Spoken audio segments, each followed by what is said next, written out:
The region of Gaza, where Israel's launch of Operation Gideon's Chariots B marks one of the largest offensives in Gaza City in decades, with some 60,000 reservists deployed and civilian casualties already mounting. Now, while the UN and Arab mediators push for restraint, Hamas's unexpected acceptance of a 60-day truce, well, that raises the question, is this a fleeting chance for de-escalation? Joining us now to discuss this and so much more is Abdullah Hayek. He is a Middle East analyst and Middle East History and Peace Fellow at Young Voices. Sir, good to see you and welcome to the show. Thank you very much, sir. It's great to be here. I got to tell you, this is obviously one of the big stories. We have all had a very close eye on that part of the world. Some believe Israel's offense, if you will, could undermine its international standing. It's being discussed a lot. I'm curious, your thoughts on that? Well, it already has. In Europe right now, we're seeing a wave of new policies, new recognitions in regards to the conflict that we haven't seen before. Just last month, we've seen the British, the French, the Portuguese, and numerous other European states declare that they will recognize a Palestinian state in the UN General Assembly this September. But they have mentioned that they will do so without any role for Hamas in the Strip. And this is also followed by states such as Canada, Australia, and numerous other states. It's important to note that numerous European states have already recognized a Palestinian state, such as Ireland, Norway, and Spain. But there's a broader wave of change of policy regarding to the conflict internationally, and it hits here at home. We're seeing numerous new statements regarding to the conflict in which Israel is not receiving that much support, and it is due to its role in the conflict that has really diminished its standing in terms of the offensive in Gaza, the humanitarian issues occurring there, the impending famine.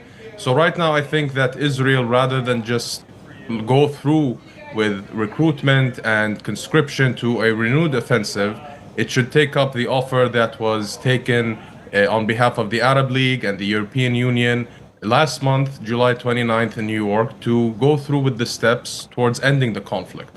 I think after 2 years into the conflict without any foreseeing of an end, it's better that we end the conflict very soon. You made mention of the civilians that have been killed in that region, and obviously this is top of mind for so many folks, but yet again, some would argue it's been overlooked time and time again. Would you agree? Well, yes, since October 7, 2023 till today, we've had over 62,000 Palestinians dead in the Strip. The infrastructure is diminished. The education facilities there, about 97% of them are gone. In terms of water, right now only 40% of Gaza's water function is functioning since before the war. We have almost 20% of Gaza's healthcare facilities in function.